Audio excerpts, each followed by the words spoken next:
recording on. So that will be really good. So good to see everybody. Wherever you are in the world. So yeah, please, Jeff in Lincoln. Excellent. And is that Lincoln, UK or Lincoln somewhere else? Hi, Kirsty, South. Lincoln and lovely Lincolnshire. That sounded like a Scottish accent there, Jeff. Excellent. Indeed. Right, Pepe's in, and I'll make him a co-host as well. Where are we? Searching through the names.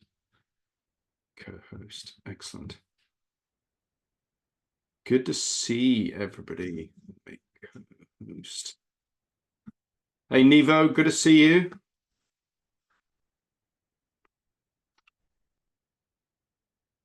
All right. As people invariably join right on the time, I'll give it about sort of 60 to 90 seconds, and then I've got Pepe and Andreas are gonna do the door stuff for me, and I can't actually change the doorbell noise, which is a bit of a pain. There we go. No, that'll just have to keep going as people come and go. So excellent. Yeah, so those who have just joined, if you can put your location, your global location, that'd be really cool. It's an international audience. So hey, Imogen, I didn't know you were across there, Imogen. Yeah, I've been here for about 6 weeks now. Oh, excellent, excellent. Well, say hi to Suzanne. Oh, yeah, okay, yeah. So she did the 10-week program just recently. So yeah, excellent. We've got a bunch of people in. All right. Okay, right. I'll let Pepe and Andreas run with the doors, and I'll try and not get distracted as the doorbell goes, as people come and go. So thank you very much for everybody to coming in. I've planned a 90-minute session, which is going to be somewhere between sort of 45 minutes and 60 minutes to present. And then 30 to 45 minutes of questions. And I purposely did it as a meeting rather than as a webinar, because I want to get some engagement from people to understand, what can I and the other people, the other team members within the Human Diver help, or what we can do to help create a more learning cultured environment. So before I get going, any sort of burning questions you want to stick in the chat now, and I'll see if I can pick them up. And the other piece then is, if you've got a question, please write #question and then put your question in there. And the reason why that then becomes easier to find the questions when we come to the Q&A session. So if there's any questions, burning questions, stick them in the chat now, #question, and then write it, and then I will get going with the presentation. There's a lot to cover. So what I'm going to do is basically go through it all as much as I can, and then you'll see the bit right at the end for the question. So if it's absolutely burning and it doesn't make sense, please sort of unmute and ask the question there, but try, or just remember the slide number that's shown, and then we can come back to it. So excellent. Right. Let's get going. So this is about the thesis 2-year master's degree that I ran, or I undertook, at Lund University in Sweden. And the reason I did it up there was because it was one of 2 locations. I was looking at doing a PhD, and I'd looked at University of Alabama in Birmingham, Texas, or University of Alabama in Birmingham in the States, or Lund in Sweden. Both of them are very proactive in terms of system safety and understanding what was going on. So I inquired about the PhDs, and they were either too expensive. So I think in the States was about 15 grand a year. And if I went to Lund, the limiting factor there was it was 5 years and I had to do work in Sweden full time. So that became a limiting factor. So I spoke to the faculty and I said, look, I'm really interested in this system safety masters that you've got. So I got onto that and I started in January 2 and a bit years ago. So what is that? 2022. And the first year is all about system safety, learning the theory, and then it's the second year is about the research, and the tail end of the first year is about framing the research question. And there were a number of iterations that I went through, and what I wanted to do was really, it's all about trying to improve the safety in diving by understanding local rationality and the storytelling that's there. And I came up with a really big topic and then narrowed it down. And even this thesis that I put together was in excess of what should really go into a master's. It turned into about 35,000 words. And I was limited to 20,000. So the core part of the thesis, which is available, and I'll send it out to everybody that wants it, is about 20,000 words, and then there's about 15,000 words of narratives and data that's there. So what we're going to talk about as we go through this evening, talk about the research question, how it's framed, then looking at some things about systems thinking and complexity and why a different approach is needed. Then look at the research process to show that, this wasn't me just plucking stuff out of my bum, that this was based in information and data that came from the diving community out there. And I tried to do as much as I could to maximize that spread. I'm going to go through the sort of findings, the discussion piece, the conclusions, and then a way forward. So a little bit about background. Some of you may know me already. My sort of journey into the human factors in diving space has started 1999, I certified as a diver, and then 2005, I had a near miss. I was still in the Air Force at that time, and I wanted to bring the concept about how aviation is as safe as it is into the diving space. And it's been a long journey that's there. So a little bit of stuff on the left-hand side, but considered, I suppose, the person when it comes to human factors in diving. And I don't like that because I know that I have got so much still to learn. I think that was one of the key things that came out of this master's degree, as with anybody who's going sort of doing higher level education, is you realize how little you know. So the journey, why did I take this journey? Why did I start this process for this research? So in 2010, I wrote a white paper that was presented to the British Diving Safety Group, and it didn't go down very well. Because what I did was I criticized the reporting systems that were in existence at that time. And what I was doing was taking research from the established safety science sectors, aviation, nuclear, healthcare, oil and gas, and trying to bring it into the diving space. And I upset quite a few people, some of which still don't talk to me 14 years after that event. And what it's really nice to see, though, is some of the stuff, the recommendations that I made at that time are now starting to come to fruition. So there was pushback on that report. And so in 2011, I started a part-time self-funded PhD at Cranfield University. And the goal was to show that what I was doing is the right thing.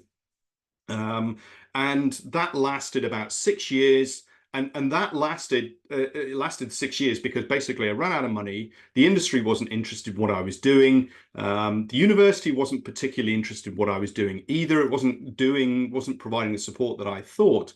And at the same time, I had started to deliver training, human factors training, face-to-face training, online training, and that was validating my purpose. And in fact, the first pilot class that I ran, people said, look, learned loads, no idea how you're going to market this. And that still poses a challenge because it's such a novel environment.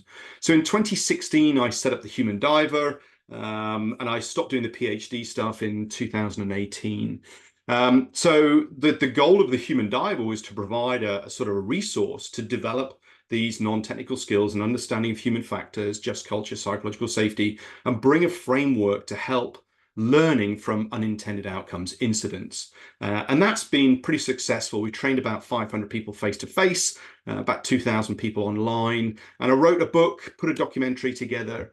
And then in 2022, I gave a presentation at Oztech talking about learning from unintended outcomes.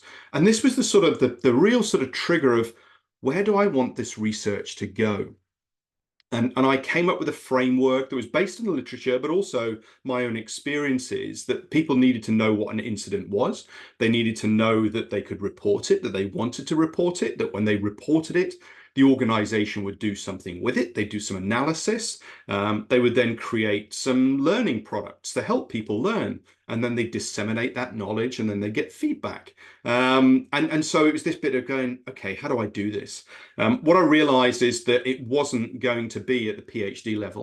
And the reason for not doing a PhD is because that goes into such fine detail. What I wanted to do was create real change out in the diving industry. And that's where the master's degree came to the fore.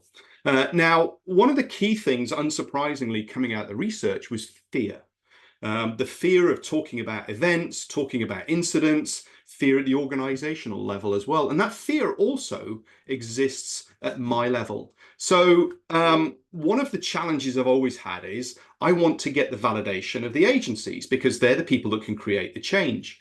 And it wasn't until earlier this year I had some coaching, been running for about 4 or 5 months, developing myself as a business owner and as an individual. And he's sitting there going, you know what? I don't need the validation of the training agencies. It would be nice to get the support from them, but that's not what makes me tick. And that was a big shift from my perspective. And so there's this bit that says, you know, I am worthy in what I'm doing. I'm adding value. The number of people who come to me and say, thank you for the work you're doing.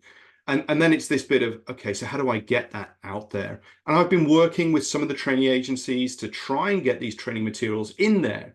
The difficulty is, as we'll come on to, it's not necessarily in the agency's best interest to talk about some of these things. Now, I've often, that might be too much, been accused of being arrogant in my approach. And it's that sit there, the difference between arrogance and confidence. And I think the difference is the heart in the right place? And my ultimate goal is to create that huge change in the diving industry, this paradigm shift that says, you know what, divers are trying to do the best they can with the knowledge they've got. And this is a systems problem, not an individual problem.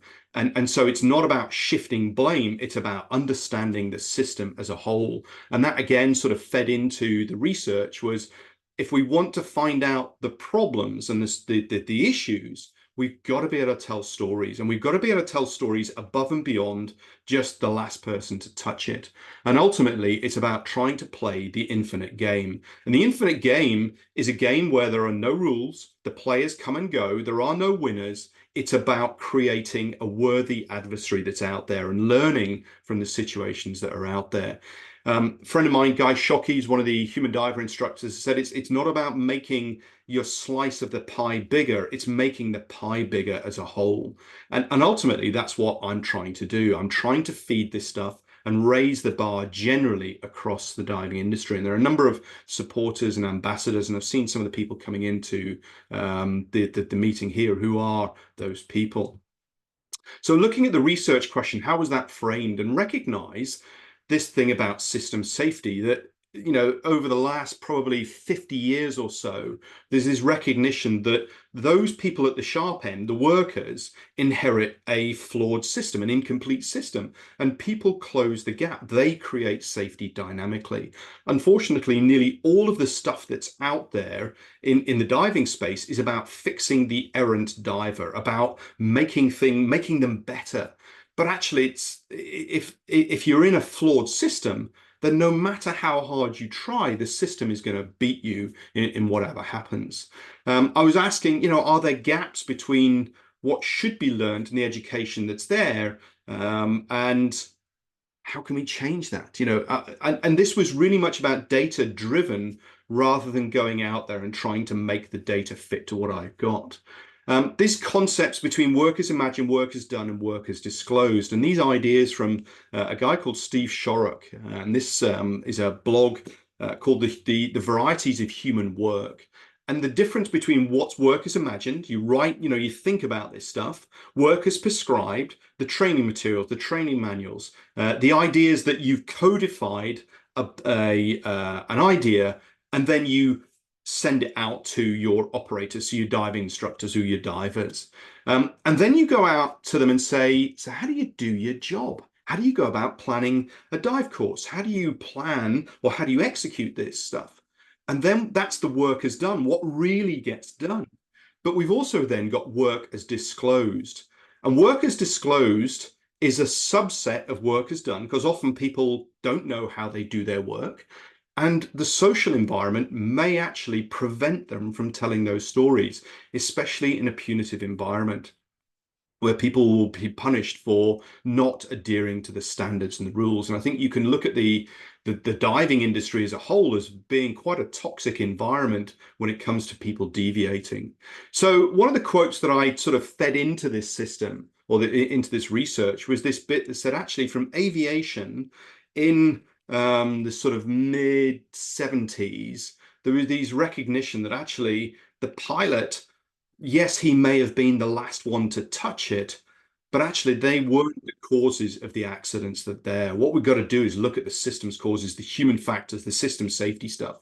And that then led me into framing this in terms of a context-rich story. And a context-rich story is the definition that's on the board here, is understanding the background. How did it make sense for people to do what they did? The adaptations, the workarounds, the deviations, the standards that get shifted to achieve the outcomes, the goals that they're trying to do. And there is a whole bunch of research, which we'll talk about in probably about 5 or 6 slides time, that supports this idea of understanding local rationality, context-rich stories, and a second story. Now, there was this recognition that just focusing on the individual diver is not going to make a huge difference. There's a whole bunch of research out there that talks about diver incident studies and diver research, but it doesn't really change things because nobody's really looking up and out. So this was the sort of the definition of the research. What are the factors that influence the telling of context-rich stories that could facilitate learning following an adverse event in sport diving? Now, I've seen some of the people joining, and I know they're not divers. And this research sits outside the diving space as well. People are people.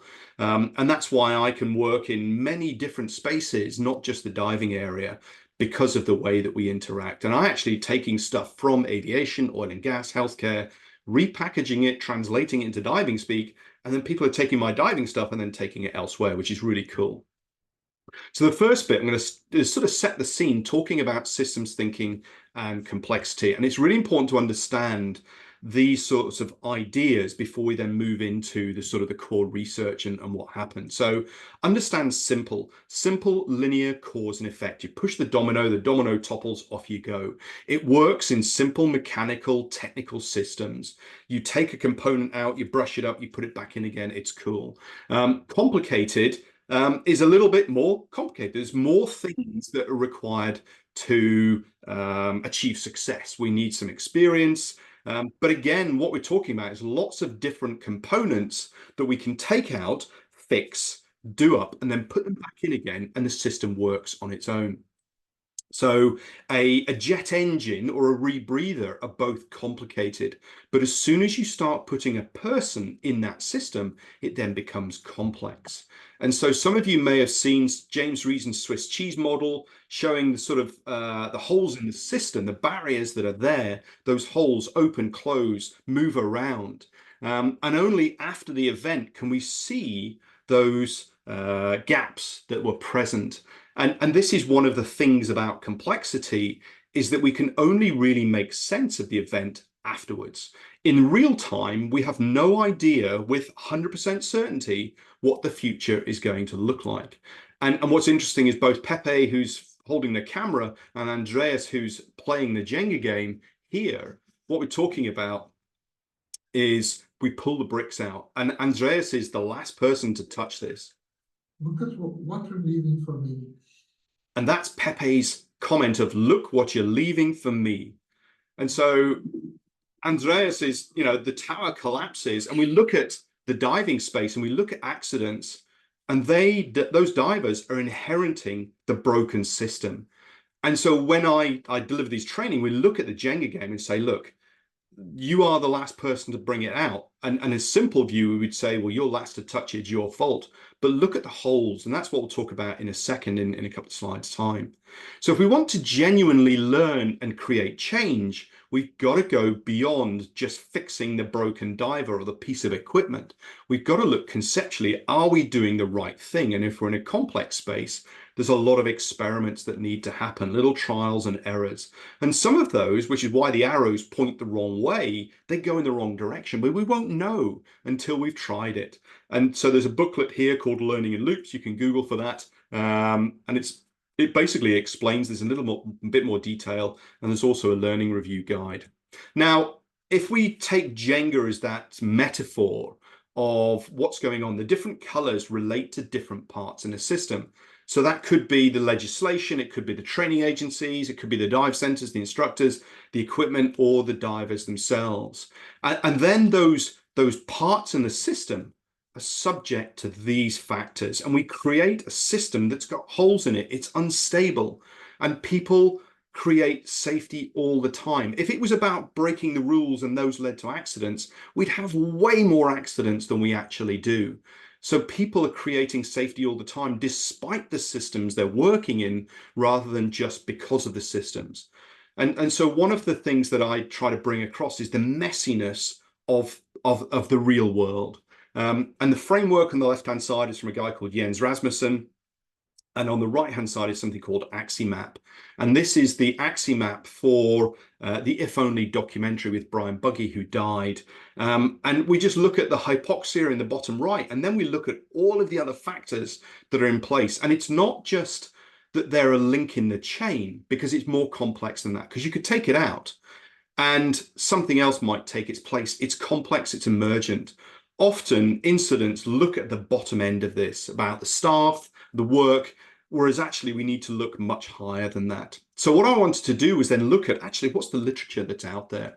And these were a couple of key pieces. Richard Cook and David Woods talking about A Tale of Two Stories in the healthcare space.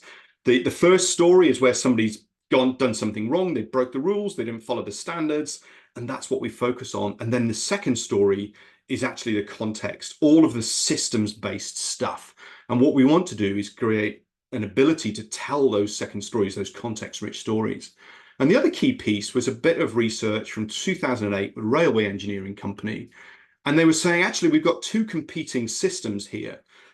We've got the engineers who want to tell stories and keep each other safe. And we've got an organization that wants to have reports captured so then they can show that they're doing something in terms of improving safety or not. And the problem is those two things are pretty much in conflict with each other.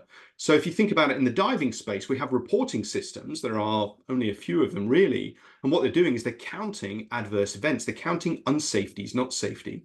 And so the problem is we've got a really poor reporting culture. We don't really have effective reporting systems. And so we're using these numbers as saying, yeah, we have an increase or a decrease, therefore we are safer, which actually is a huge fallacy in what we're talking about. But actually what divers need are stories. They need to understand the context, not just the outcome. And that's what invariably a lot of the reporting systems are about, is telling just a proximal cause, time and space nearby. And, in the UK, it's the, I'd say, the British Tobacco Club reporting system is probably one of the better ones that are out there. There's got the DAN instant reporting system as well. The downside of that is the lack of context. And I went through some of the data for a couple of years. And what I noticed that the average word count for those reports is 150 words. That's it. Now I speak at about 150 words a minute. So I'm going to explain to you how a fatal diving accident occurs in 1 minute. That's nowhere near enough. And we've not really created a culture that's about learning a little bit more. And that's an ongoing project that I'm leading with the British Diving Safety Group, is how do we tell stories in a more engaging manner? So the next bit was about James Reason's safety culture model, where it's made up of these 5 elements, where we've got a just culture, which supports the learning and the reporting. And that reporting allows us to understand what's going on, an informed culture and a learning culture. And then we've got a flexible culture, the fact that we can adapt and modify our behaviors accordingly. So I used that as a framework and said, actually, what we need is just culture, or maybe it isn't. But then it was talking about organizational learning of safety in communities of practice. So from a Lady Girardi, talking about the work in different operational spaces, how do people perceive safety in the different communities? And I thought, well, actually, we've got lots of different communities in diving. We've got rebreather divers, we've got cave divers, we've got recreational divers, we've got instructors, we've got the training agencies. So it's like, well, do each one of those have a slightly different perspective as well? Then it was a case of how a narrative's presented. Does that make a difference? And in fact, these two papers here informed my process of how do I present data to people? Do I present a simple narrative, or do I present a context-rich narrative, which has got a lot more details in it? And it was quite enlightening seeing what's going on. And I'll talk about some other papers that are there as we go through this. Now, one of the bits that came out, and I recognized this from my early sort of PhD work, was the fact that we've got different systems in the diving space. We've got the training system, and then we've got the fun system, the fun diving system, where people go off and do whatever they want. And nearly all of the paperwork and the structure is all around the internal training system. So we've got guidance that comes top down from maybe WorkSafe or the Health and Safety Executive or OSHA that says this is how we do stuff. And then it goes to Recreational Scuba Training Council, then it goes to the training agencies, then it goes to the dive center, then it goes to the instructors. And that's about creating safety through paperwork, through compliance. And then when things go wrong, we have a feedback that goes back up the system through the dive center, through the agencies, and maybe up to the Recreational Scuba Training Council to say we need to change that. Now, those gaps aren't, but those systems aren't as effective as they are. We also have the informal systems off to the right-hand side. So actually, the reality is we have stuff that comes down, but we don't have much stuff that goes up, and we don't have much stuff that goes out to the sports side of things, the fun side of things. And we have very little information goes from the fun side into the training agencies and feeding up. So we've got almost these two disparate systems that have got two different requirements. The agencies need to show that they're doing things safely so they can continue to be self-regulated, but they're not necessarily getting the data that's there, and we don't have a culture that supports that. So what did I do to go and get that data? So, what's the process? So I ran a mixed methods study. So I started off with 4 focus groups. I planned 5. And what I wanted to do is get a training agency perspective of what was going on. So I asked on 2 occasions for training agencies to be part of a focus group. And I only got 1 training agency that said, yes, I'll take part in this. And that was it. And that was a real disappointment because, as we'll show, there's a lot of organizational influence, not just in the training system, but also outside the training system. I also want to look at the legal perspective because lawyers, this threat of litigation is one of the key concerns that's out there. So I planned for 3 lawyers. 1 called off and said, no, I'm not going to do that because I'm fearful of conflicting client privilege, which was not what we were going to touch on at all. So I had a UK lawyer and a US lawyer. And then I also did an online survey. So I wanted to do sort of scale up, get lots of data, but I also wanted to get the focus groups and the interviews to get the real data that's there, the details. And this is how the makeup was. And it was a global survey that was there. And there's some really, I've got a way more data than I needed for the thesis. The research took place between 2003 and May 2003 and July 2003. And then the rest of the year was basically analyzing and then writing things up. The idea about qualitative research is that you collect some ideas and then you code, you come up with some phrases, some sentences to say, what's the idea for this? Then you start to aggregate up and then you start to get some themes, general themes, and then we get some diving themes. And that's what this was all about. And ultimately, I ended up with 2 big super themes. One was about organizational cultural factors, and the other one was about the event context and how and what to tell. And those were interdependent. And so I ended up creating this image as a sort of an interdependent map. And I'll zoom in on those. So the organizational bits was social, cultural, and organizational factors. Fear, that was at all levels, not just the diver, but at the organizational level as well. Trust. Can we share information? Do we trust each other? And then there's the tensions between sharing information and the fear of litigation that's associated with that. On the other side of it, we've got about the events, the context. What is an event? What's an adverse event? What's the context? How to tell the story? And then how do you create learning that's associated with that? Because my experience is when people tell a story, they don't understand what goes into a learning story. And I've had that just this weekend where somebody submitted a story. And what I wanted to do is have a dialogue, a conversation with them, an interview, because through a dialogic approach, you can get more out of the narrative, but it's understanding that the hooks that go into the storytelling. So if I look at the survey, what did I get out of that? So that was qualitative stuff. What did I get out of the survey? And I chose only a few of the questions that are there. What does an incident mean to people? What is risk? What is just culture? And if you were given an unlimited funds, what one improvement would you do to improve diving safety? So what came out of the incident question? I used ChatGPT because there was no way that I was going to be able to code 670 odd lines of data for multiple questions. So I started to aggregate the data together, and then I ran multiple sessions through ChatGPT to get the best data I could, the best outcomes. And these were the core themes that came out of it. So it was a deviation from a plan. That's what an incident was. Well, and part of that, I think, is linked with this plan the dive, dive the plan. Well, to me, that's rubbish because no plan survives first contact with getting in the water. There's always deviations. So, you know, how do we do that? And then there's this bit of, so how many dives actually follow a plan? So if you think an incident is a deviation from the plan, that would mean that every dive's an incident. Next bit is potential for harm or actual harm. Well, actually, we're in a submerged, austere environment. We're always going to be exposed to potential harm that's there. So, you know, you could say that diving is not safe, and I don't say it's safe, because it, you know, that would mean absent of harm, and it's not. We're dealing with an austere environment, and there are some uncertainties about our survival that's associated with that. And then there's another classification for what does an incident mean, and that was near misses. Now, what was interesting from the research is that when you have near misses, that can reduce your perceived risk because, hey, I've got away with it, therefore it's okay. And people don't necessarily reflect. They look at the outcome, and that's what that outcome bias is, and severity bias, and they don't necessarily reflect. And that's one of the key bits that comes out of the training is the need to undertake debriefs and after action reviews.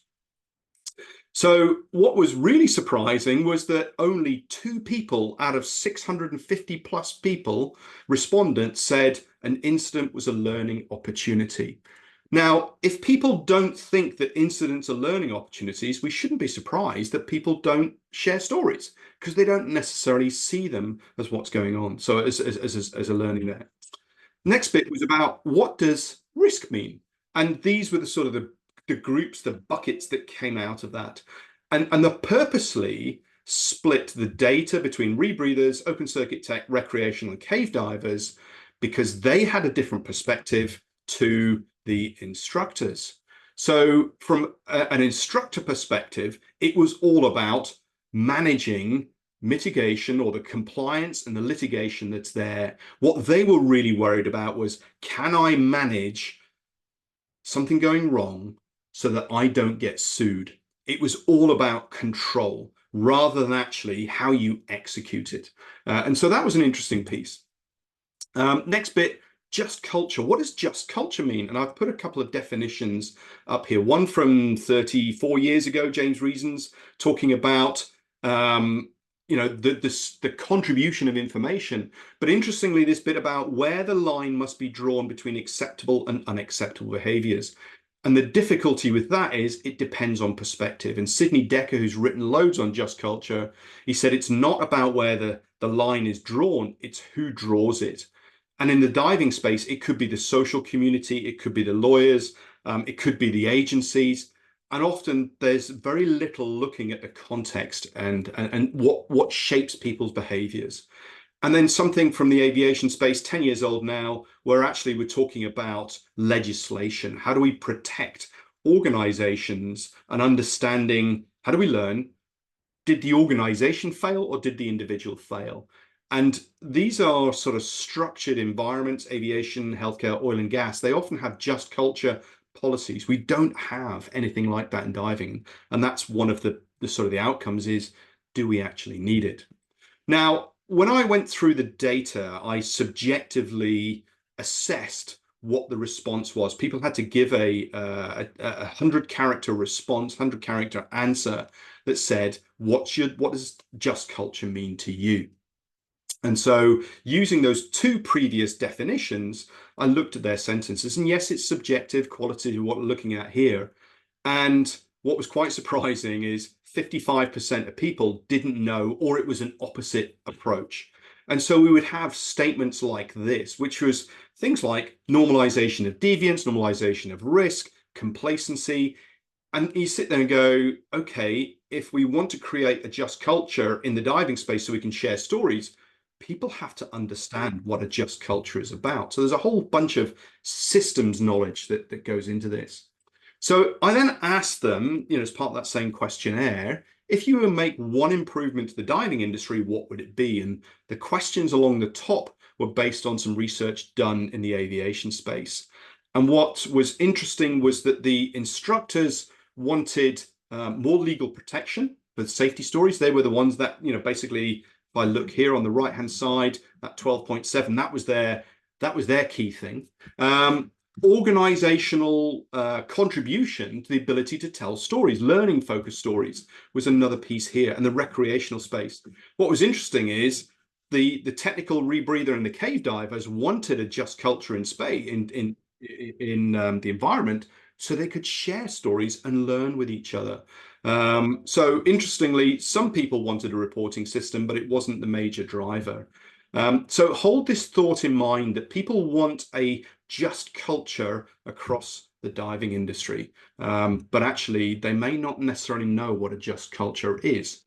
So if I go into sort of things in a little bit more detail about what did I find? So things like feedback. How does a system improve? It has to have some level of feedback.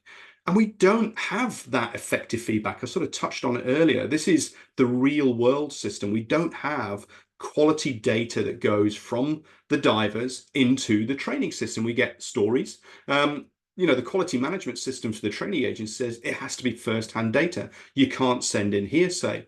But if people are scared, like instructors are, and what you'll notice, these are interdependent. One of the reasons we don't get the feedback is because people are scared. So I've got a slide in probably about 10 slides time talking about false assurance and the quality management systems that are in place. And the other piece then is, are the training systems are really only, training organizations are really only interested in what happens inside their own training agency, which I get. Why would they want to be interested outside in the fun diving space? But that would inform their training programs to make sure that divers are properly prepared to go out and dive in the real world. But if we're not getting that data, we're not getting that context-rich story that looks at the conditions, how do we prepare those divers? Organizational factors, talking about a just culture. Actually, is it even possible in the diving space to be able to write a policy or a process or a procedure that says we're going to protect context-rich storytelling? It's a challenge in aviation. It works sometimes at a national level. So the FAA and the CAA both provide legislation, and EASA in Europe provide legislation that protects narratives, safety stories from being used in a legal case. And there's a number of case studies for that. In the diving space, we don't have that legal protection, but I'm not convinced that it would make much of a difference anyway. And that bit then says, divers want a just culture, but do they actually know what it means and what the consequences and what's needed to support it? And so maybe actually it's a culture of justness. We as humans want things to be fair, but fair to whom? Fair to the training agency, fair to the instructor, fair to the dive center or the diver themselves. They have to understand the context. And often if we don't get the stories told, then we can't find out what's going on. Next level of sort of organizational factors is about fear. One of the comments that I captured from a training director was, Gareth, they're really scared about what you're doing. They don't know what it's about. It's like what they think you're doing is voodoo. So just thinking back to the 1990s with nitrox and that scary, actually nitrox just becomes the norm now. So there's the fear of the unknown, what it is if we start telling those stories. There's fear of judgment, peer judgment at a diver level, instructors being judged by others, where failures become used as a bargaining chip. And I'll talk about that in a minute. In fact, a loss of market share that's there. One of the things that I've found from direct experience and from speaking with others is that if it can be not written down, then it won't be written down. And so you have transfer of knowledge through voice, phone calls, face-to-face. And the problem is you then don't get organizational learning. And I've had direct experience of that, and I've spoken to others, and they said, yeah, we just basically phone each other. And then what gets shared in a written terms, because of discovery, is the absolute minimum. And the problem is with the absolute minimum, you don't get the learning that's there. Lack of control. So this is one of the comments about, we don't control what divers do outside the training system. So why should we care in that sense? And you sit there and go, well, from a business point of view, I get it. But from a learning point of view, yeah, you'd really want to know, because what you're trying to do is prepare people, and the culture then flows down from the organizations out into the wider diving system that's out there. Loss of market share was come across a couple of times. Now, we can't raise the standards, we can't share those stories because we're fearful of losing market share. And so there's a huge drive. I had somebody a number of years ago say to me, if we as an organization adopted this, would it increase the likelihood that a dive center would join our training agency? And I said, no. They said, well, in that case, we're not interested at the moment because that's not where we're going. And I get it. It's, you know, from a systems engineering systems point of view, understanding how and why the system behaves the way it does. And I'll touch on that a little bit more. Willful blindness is this organizational behavior where we sit there and go, you know what? I know it's over there, but I'm not going to speak up. I'm not going to challenge it because of a whole bunch of other reasons. So as long as we don't have a mass casualty event, it's not going to be politically relevant. And I'm going to say happy. Happy is the wrong word. It's this, we accept that there's going to be ones and twos and there's nothing we can do about it. And I would challenge that big time. And the other piece about folk stories is this bit of, oh yeah, we can't share a story because you get litigated, you get sued. And I'm like, okay, give me an example where that's happened. Oh, I can't. So it's like the boogeyman that's out there, that there's this fear, but nobody wants to be the first person to tell those stories. And that limits the learning that's out there. Something that I wasn't expecting, and I hadn't done any literature review on, was actually the impact on gender and the inability for female divers to speak up and challenge and share their stories, which makes absolute sense. But as a male, white, 50-odd-year-old diver, it wasn't on my radar, funny old thing. So it's a blind spot.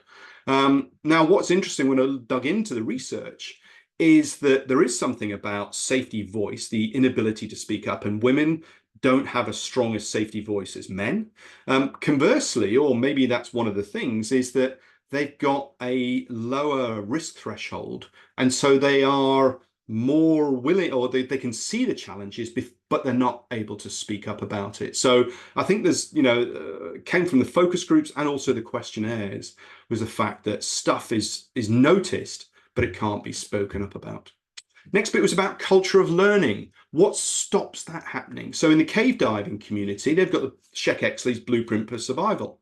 Why doesn't that same process, those same ideas get shared into the recreational and the technical diving space? I can understand at the recreational level because it's not good for business to talk about adverse events. But actually, why not? The protocols could be there, and there's no reason why it couldn't be put together other than there's a lack of context-rich stories.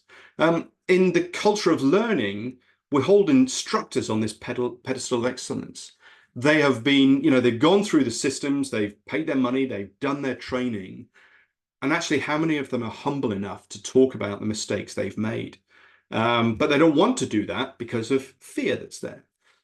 Something else that came out was compliance. It's very much a compliant-based training system. You follow the standards, here's the rules that you go through.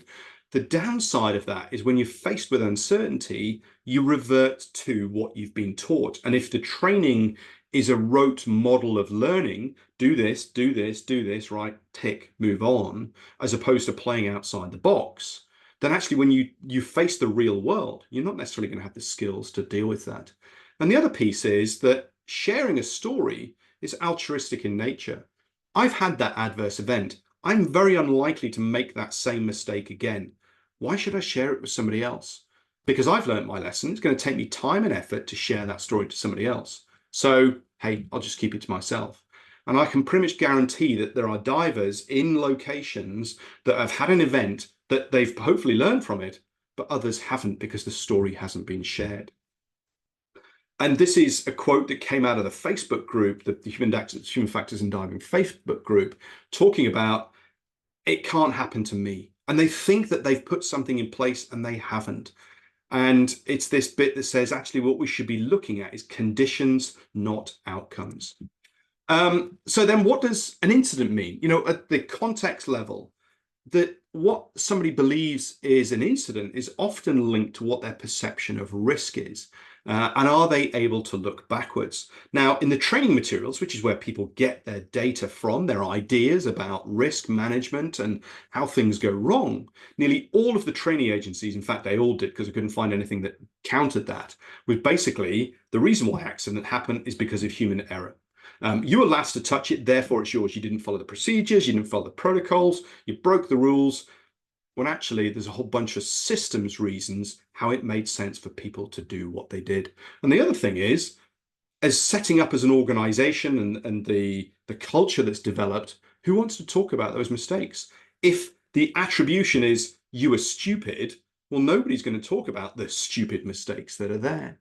And the reason I put this paper up from Swedish research community was if you go looking for human error, you will go and find human error. If you go and look for deviations, you'll go and find deviations.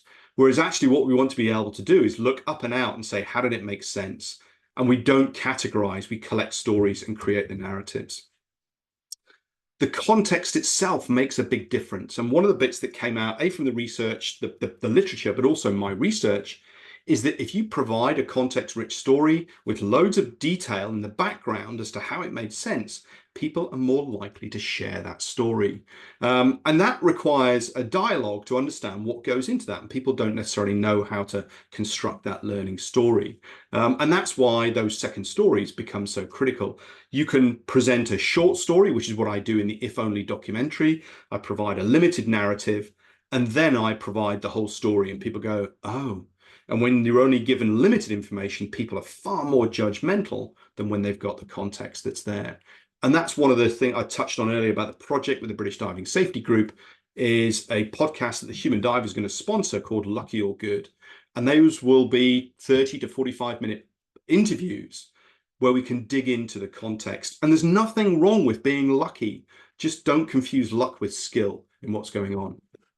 So these are a couple of bits that sort of informed that the accident report interpretation was the literature that I used as to frame my research. But two other theses that were published this year from the same group looked at police and how the public perceived a public shooting, a use of force. And they gave them limited information, and then they gave them a context-rich story. When they had limited information, there was more sympathy towards the victim that was shot by the police. And then when you heard the context-rich story, you go, oh, the police are really undermanned, they're underfunded, they don't have the psychologists to be able to do the sort of the talk downs. I mean, so it provides a rationale. And the same thing for Sverre's paper, looking at the Dutch railway system. So he looked at pre-2017 and post-2017, and the narratives in the investigations, the learning opportunities, and the way that things were framed was much more positive, much more learning-based post-17 than pre-17. And the reason for that is because they had a change of senior investigator who brought in something called local rationality investigations. Fundamentally, how did it make sense for people to do what they did? And we got multi-actor timelines, and we started to tell multiple narratives, which is also the piece from Derek Hegarty's paper.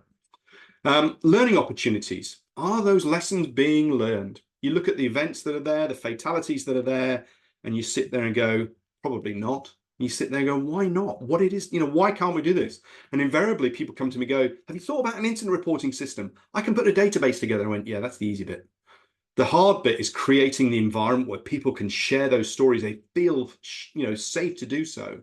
And I get people share stories with me because they trust me not to pick holes in what they're doing. I will have a dialogue and I'll explore that local rationality, changing the language, moving from why did you do that? Often in an accusatory tone, to how does it make sense for you to do that? And when I move to how did it make sense, I'm separating the actions from the individual and I'm asking to understand their decision-making process. And that's much easier to deal with. Maximizing the context, we need to get all of the backstories, and people don't think about it because nobody's really taught them. And the bit about the quality of data, it sucks. It is of almost no use at all when it comes to trying to show a safety intervention is in place. There are so many things out there that change. We don't know how many people are diving. We don't know how many people take on an intervention.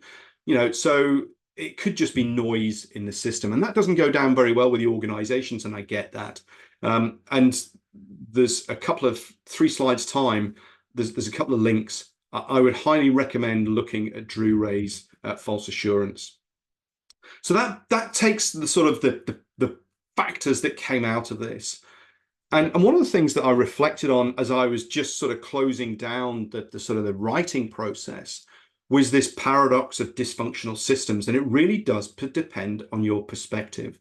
And I'll ask a question on the next slide about what do we think the diving system does. So if we look at a mechanical or a technical system, this is true. We've got a cylinder and we've got light and it's shining from 2 different directions. And both of those are true statements that they throw in a shadow. One's a rectangle, one's a circle. But in a social technical system, which involves people and systems and paperwork and environments and all sorts of stuff that's there, we have a spectrum between there. We construct meaning in a social technical system. Truth does not exist in an absolute sense. And this is another way of looking at it. Somebody put a number on the floor. What was their intent? And so we have this argument without actually understanding what's going on. And that's what I was looking at this in terms of diver training systems. What's the purpose of a diver training system?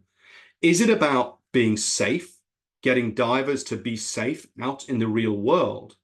Or is it about, and they don't necessarily have to be black and white. There is going to be a spectrum, but ultimately and there are many more organizations. I just took some flow pictures off the internet. Ultimately, these are businesses that have to make money. So you sit there and go, how do we maximize the income for the organization while minimizing the risk to the organization? And if you think about how safety and risk is managed, it's often about compliance and it's about paperwork. And that brings us on to the presentation that I gave 2 years ago or 18 months ago in Lisbon, Portugal, diving talks. Compliance provides an illusion of safety in diving.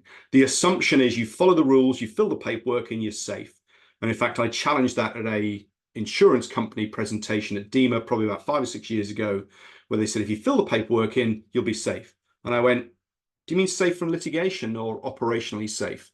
Because those are 2 very different things.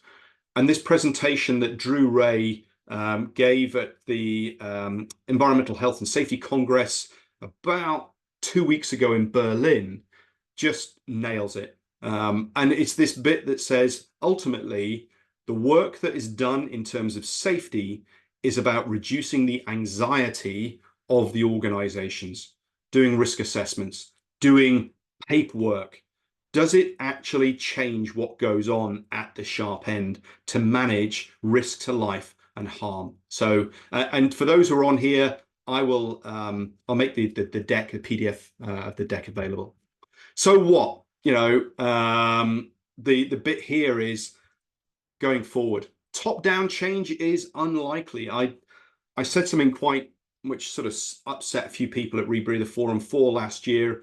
I said, fundamentally, there are not enough dead divers to make a difference. Change happens because of a politically relevant event. Divers die in ones and twos. We have maybe 200 divers a year, which statistically is pretty small. So you could say diving is pretty safe. But actually, there's a whole bunch of stuff that we could do to change those behaviors. And what happens inside the training system, the behaviors that are developed inside the training system flow out to that. So one of the concerns from the training agencies is we don't have control about what happens out there, but you can influence that by telling those stories. A complex or a wicked problem. A wicked problem is something that's not definable. We know that something is that needs to be done, but what is it we need to do? Climate change is a classic one. The economy is another one. And you could say modern warfare that's happening is a wicked problem. Where do we start, especially religious-based or religion-based warfare? You sit there and go, where do you start? And if you can't determine what the problem is, how do you go about solving it? A just culture, I'm not convinced it's what it's, I know that people don't understand what it is, but what should be in its place. But what supports that is understanding the variability in human performance, human error. You can't develop a just culture or a learning culture until you recognize, accept, and promote the fact that we are all going to make mistakes. It doesn't matter how experienced you are, you will make a mistake. Just because you didn't have an adverse outcome or a serious outcome, it doesn't mean that you're any better. Change the language that's out there. And that's one of the things that I've seen, which is really cool. People start to move and change the language. And that language then gets cascaded out to other people. And we'll talk about on the next slide about cultural shift. Culture shifts because of what happens and the culture shifts, as opposed to we're going to change the culture and it happens. And then there's this bit about curiosity and the ability to, when you're listening or telling a story, be curious.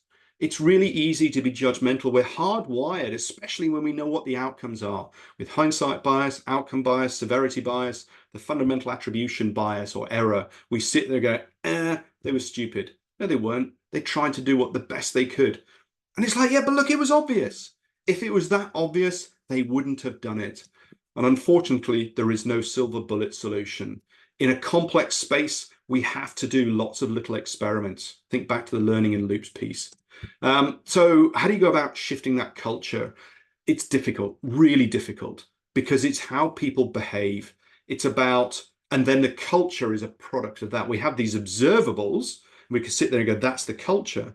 But actually, how do we nudge people? And this is from a colleague of mine, Ivan Papilides, and his wife, Krista Vessel, in their latest book, Human and Organizational Potential. And they draw the analogy based on Edgar Schein's work of an anchor holding a buoy in place. And if you don't try and reset the anchor, you're never going to be able to shift the culture beyond the length of the chain that you can see. And so actually, fundamentally, we go right back to that learning loops piece with, some triple loop learning. What's the purpose of the diver training system? What's the purpose of the fun system, the fun diving that's out there? And actually, they're potentially in conflict with each other. Now, what I'm going to do is show just a little bit of a video from, it's about creating change, and I'll share probably about 60 seconds of it.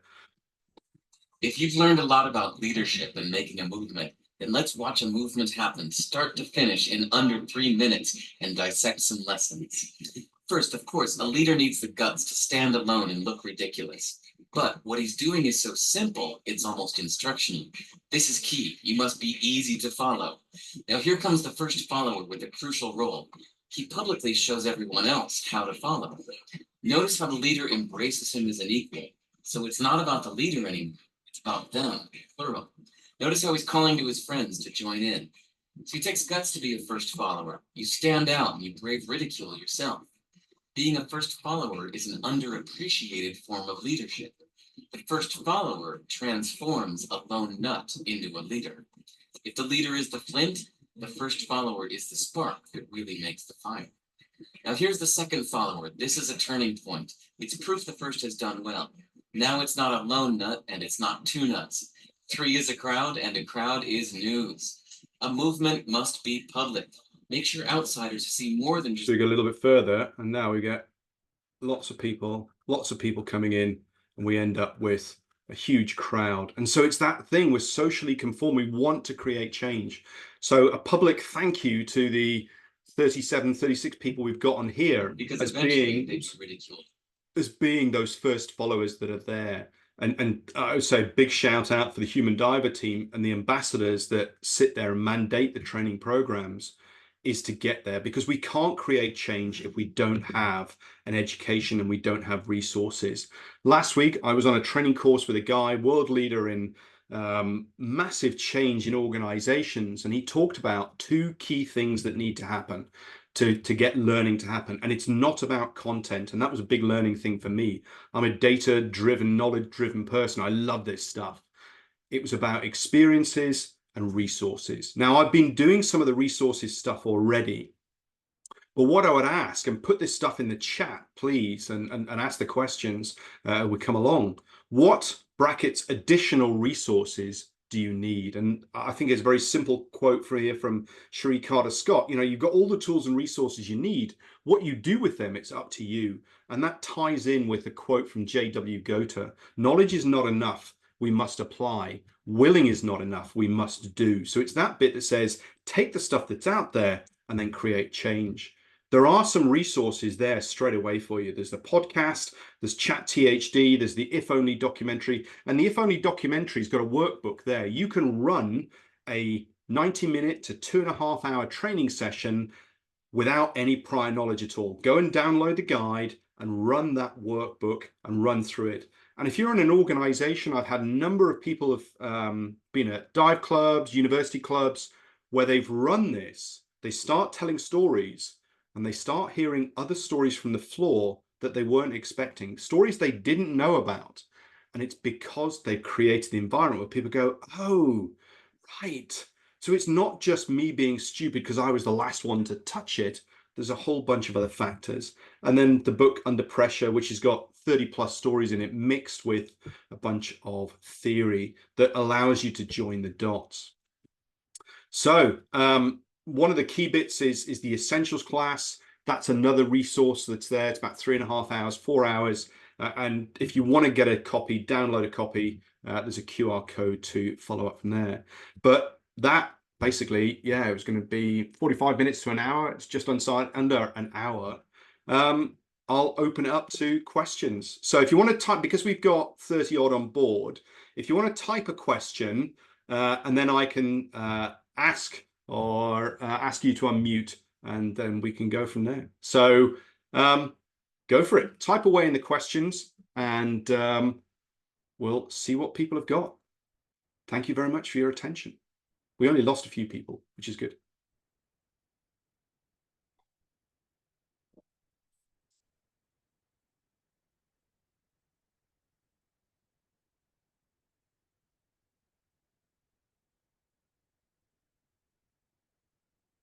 It's going to be a very short Q&A session, or people need to type a little bit quicker. I'll take the screen down so it's just me. So if everybody's got that QR code that wants it, that's fine. Otherwise, there we go, over to me. Alessandro, no problems at all. Thank you. Right, Krieg, go for it. Thanks. It's Craig, you know, creative Craig. parent. Okay. That's all that it boils down to. So I have a question, and picked up that you had talked about other people who are taking the work that you've been doing and sort of now applying it to sort of a tertiary sort of field. Yeah. You know, and I as a dive leader, and for the last 25 years, I've been working as a leader in the nonprofit human services field. Mhm. I'm actually ending that career in a month, and moving to take over partial ownership and leading the instruction at the only dive center that operates in Vermont. So I've been thinking a lot about how we're training and developing our dive leaders and our dive masters. But even more so, I've also been thinking about, as I leave human services, this idea of human service for nonprofits, because there's so much that happens in the nonprofit sphere, and so much what I would sort of say there's another area that I've noticed where there is a lot of you know, there's a certain degree of loneliness that happens in executive decision making, particularly in the nonprofit field. And there's a lack of transparent conversation around how we're using things like stories, decision making, of the staff that we have that has direct impact on people. Mhm. And so little information is being shared around how to create just cultures, how to create an opportunity for open and transparent analysis of what's happening in Yeah. our organization. I've really been thinking a lot about, is there an opportunity to develop, a human factors and nonprofit management? So in terms of where can it be used? So I do, stuff inside the reason why I'm sort of talking and sort of pausing is because I've got a guide to psychological safety, which I'm going to upload into the chat, and I'm not, because I can't find it quickly enough. But so the simple answer is I work in multiple domains. So I just finished the 7th of 8 sessions with a media company based in Bristol. And I came into them because of the diving stuff, but then they realized that this isn't about diving. This is about teams. This is about learning to fail. It's about learning to be vulnerable. It's learning to be able to sit there and, as a leader, talk about the mistakes that they've made. And that can be really uncomfortable to do so. And the guide that I was looking for, I've got you joined through the Zoom system, so I've got your email, and I'll make it available to people. But it's about 4 stages where we start to feel included, that we feel that we can make a mistake, learner safety, then we get to contributor safety, and then we get to challenger safety. There are a number of blogs that you can go and search on the Human Diver that build on this sort of stuff as well. Mm-hmm. But ultimately, it starts with the leader talking around going, you know what, I make mistakes. And, a company I went to recently, their financial director, we were running these simulation games. And the first thing that we do on the very first day is talk about an error or a mistake. And I talk about dropping some special forces troops into an ostrich farm, or doing a fly past and nearly running out of fuel.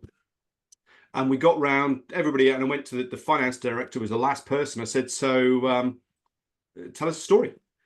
And they went, I don't think I've got any. I've made mistakes. It's like, oh, okay.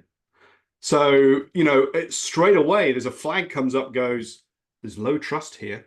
And you have, the only way you can build that trust is through that storytelling. And that requires the leader to put themselves out there. But I'll put that on there. Mm-hmm. Oh, brilliant. I appreciate that. Pedro, Pepe, thank you very much. Did that answer you or help you, Craig? Yeah, it did, and as I reflect on it, I'm in this moment where I'm trying to figure out how to convey to my successor, and in the transition, what I've tried to practice or what I've said, which for 25 years I've sort of claimed to really focus on an egoless approach to leadership, where it's not about me, it's not about sort of setting myself up, but in fact using fallacy kind of say, look, we all make these mistakes. So I appreciate it, because I'm having a really hard time translating to my, my successor how to approach this agency, where we've built a relatively trusting organization based primarily on my insistence that we're not. I can say in 25 years I've never raised my voice. That doesn't mean I haven't said things need to change, but I've never raised my voice, and that's a hard thing to translate to someone new. So I appreciate it. Thank you, Craig. I mean, there's loads of stuff on the Human Diver blog, so that's cool. Next one from Doug. Are YouTube creators like Dive Talk a good way to discuss issues? So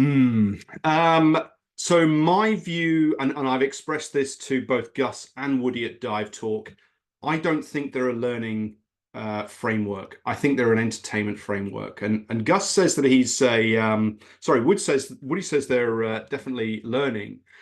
My concern is they're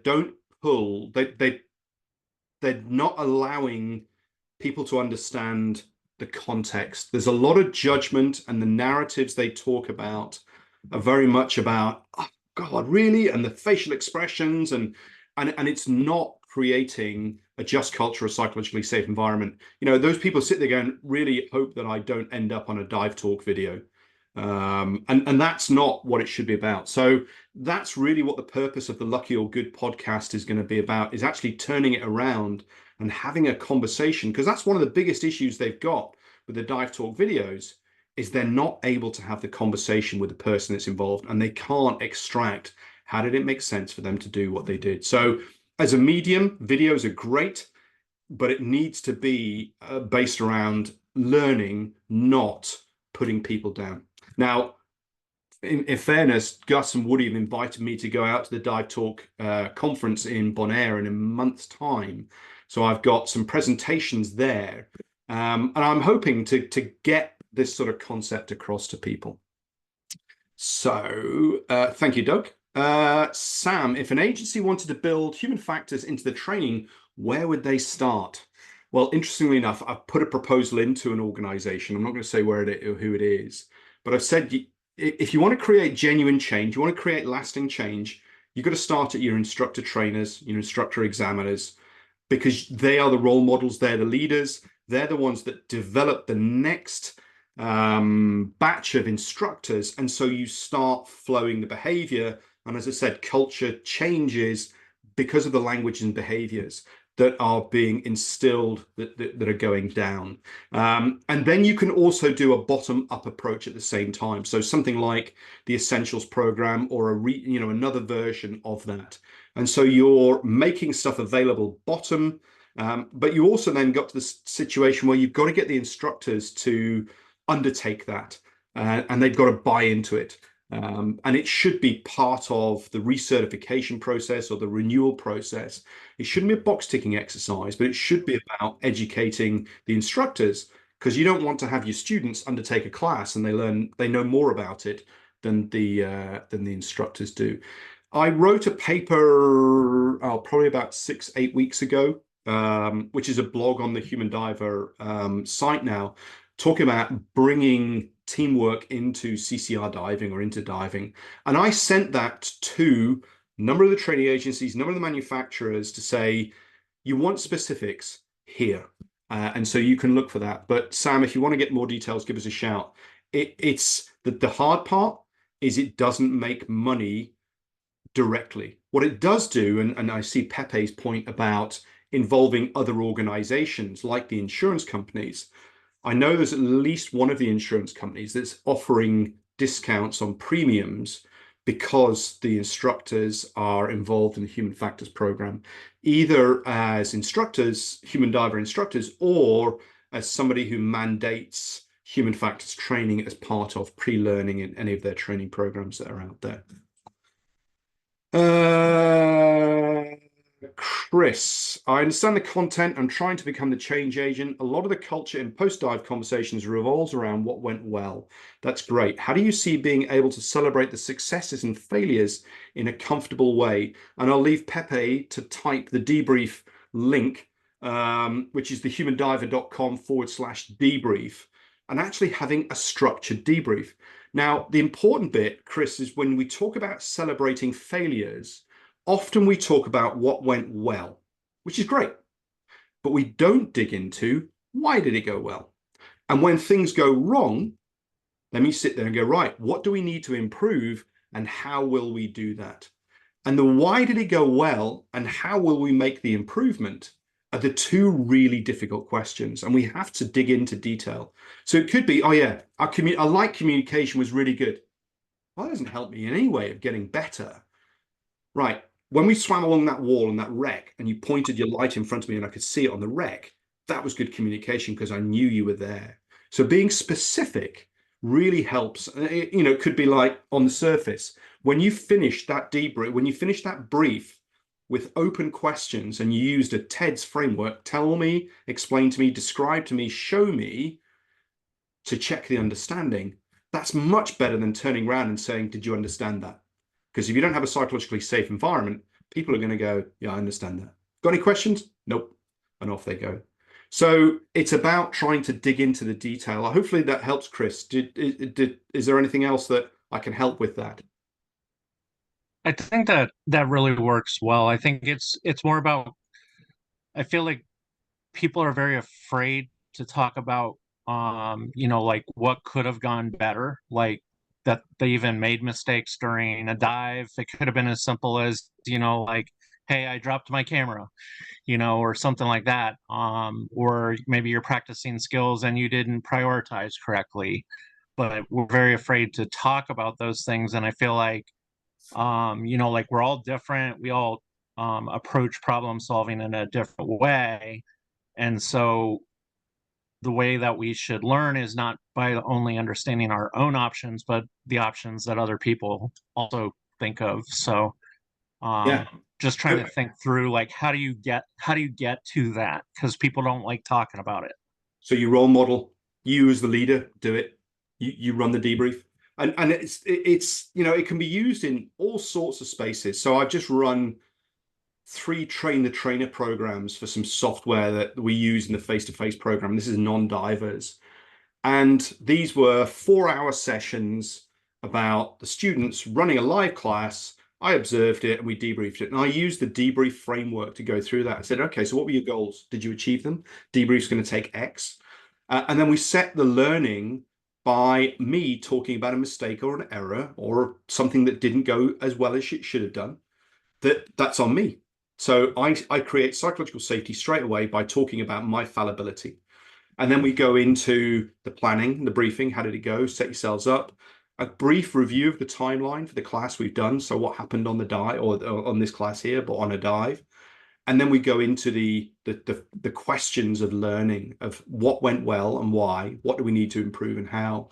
And by structuring it that way, we get away from these counterfactuals. So when you were just discussing there, was what could we have done better? And the problem is we can find all sorts of reasons. We use these counterfactuals, but actually what stopped us doing it in the first case? When we run a face-to-face program, one of the first mission, complete nightmare, never engaged this software before. People would say, oh yeah, I could have done that. Really? Have you ever used this software before? No. So how would you know what to do? So if somebody says to you, oh, I could have done that, you can turn around and say, without knowledge of the outcome, how would you have known to have done that? What would give you a clue that things are changed and you need to change your behaviors accordingly? And the debrief really should be looking at the conditions that led to the event, not the event itself. The events very rarely provide any learning in of themselves. It's the conditions. As humans, we're terrible monitors. So let's look for the cues. And if you're an instructor and you go, yeah, well, I spotted that happening, and you turn around to the instructor and go, okay, so what were the visual cues? What were the audible cues? What were the tactile cues that you saw or identified that led you to see the situation developing the way it did? That's how you share the knowledge.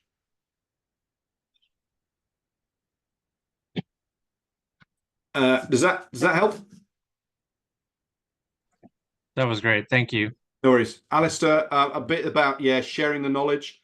Absolutely. And trust is inside the team. And I've had something just recently where I think it would be an awesome learning opportunity, but it's like, no, we've talked about it inside the club and we don't want it to go any further than that. And that requires people just to get out there and have the confidence.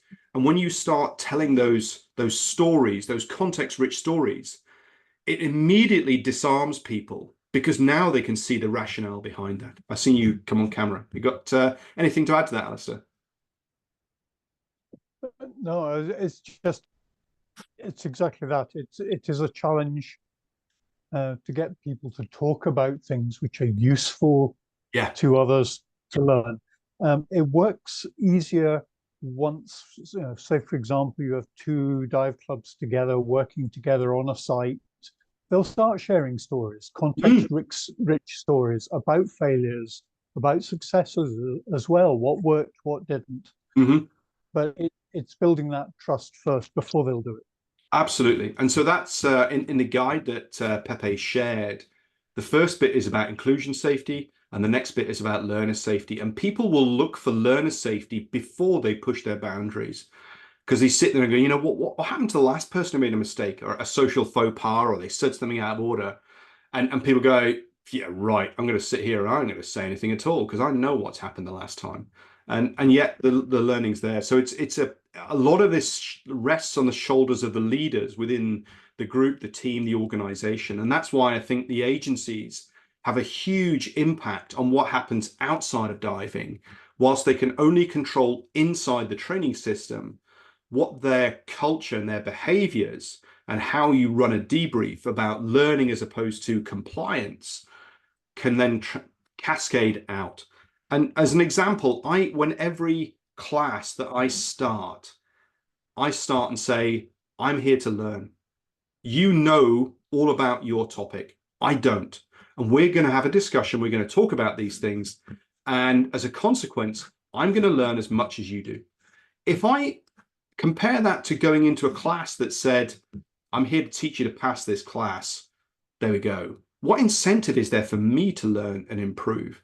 So again, the role modeling about learning is really critical there. I've got some more through. Curious if the diver's logbook, would mirror the reluctance to show an error. Gerald, can you expand on that, please?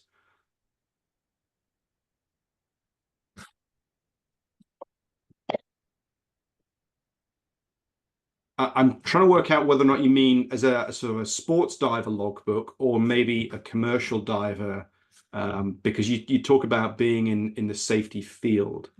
And interesting, yeah. And then your second comment, in the safety field, there's a similar reluctance to share our failures. Some peers actually refuse to show their errors as they feel it impacts their credibility and perceived expertise. Any comments on that? That's where leadership starts. Sit there and go, you know what, I make mistakes. And I don't know what safety space you're in, Gerald. I've been out in the oil and gas sector, I've been in healthcare, been in the aviation side. A lot of this is based on how do the leaders create the environment where they can talk about mistakes? They're the ones that set the tone. Imogen, in a workplace, you can tell a diver to do something. In a recreational space, it's much harder to achieve this. How do we use things like storytelling, reporting, and open door policies to change both spaces where divers actively want to be safer, want to openly discuss wins and mistakes, and encourage the overall culture? So it's an interesting piece there, interesting question. First bit, open door policies. Sam, you there? I just saw it. Okay, so Imogen, the bit about open doors.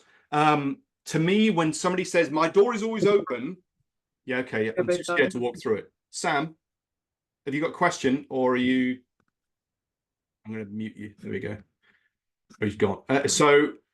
Yeah, having an open door policy is not enough. You've got to create the environment, which that's psychological safety. And that could be really, I know where you are geographically. I know that can be difficult culturally to do that. So again, the role modeling that goes on to try and create that environment. How do you do it? How do you go and tell the stories yourself? Talk about the mistakes you've made. Role model. It doesn't happen straight away.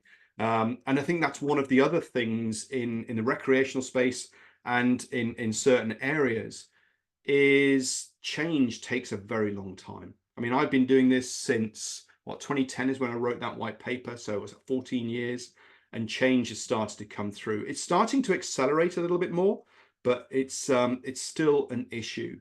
And if you haven't got your leaders on side and they aren't role modeling, then it becomes much harder. But you can always lead and influence at your level and down and behave that way. And one of the other things that really changes things is when you shift from an individual to the context, understanding how did it make sense for people to do what they did. And when you start bringing all of those factors out, then people start there going, oh, okay, right, I understand that.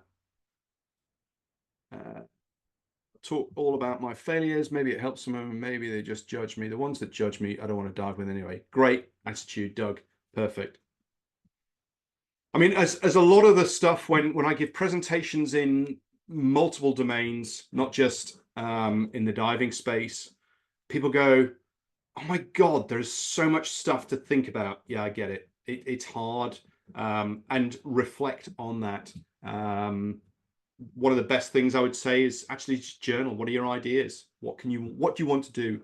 And in terms of resources, please get in touch. If there's something you think that go, what is it that I could use that would help me execute this stuff?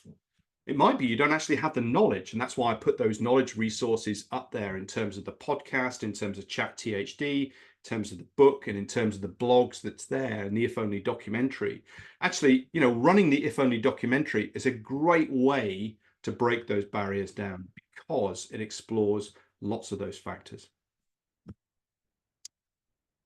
Excellent. Anything else? I can see some people typing away, but I really appreciate the engagement. Excellent, Chris. Thank you for that software stuff. If you haven't come across in the software space, John Allspore and a company called Gel.io, go and have a look. Chris, John Allspore's written a whole bunch of some really cool stuff about learning from events in the software space. Excellent. Looks like there's no more questions. I really appreciate the questions, the engagement at the end, and thank you for taking time out of your evening, your day, wherever you are in the world, to watch this. So on that, I'll leave you all to it. Thanks very much.